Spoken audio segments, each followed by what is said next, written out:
చక్కని సీతకి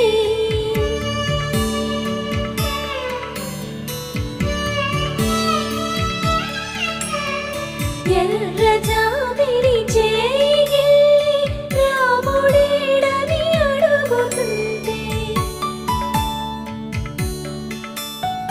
చూడలేదని పెదవి చెప్పే చెప్పలేమని కనులు చెప్పే నల్ల పూసై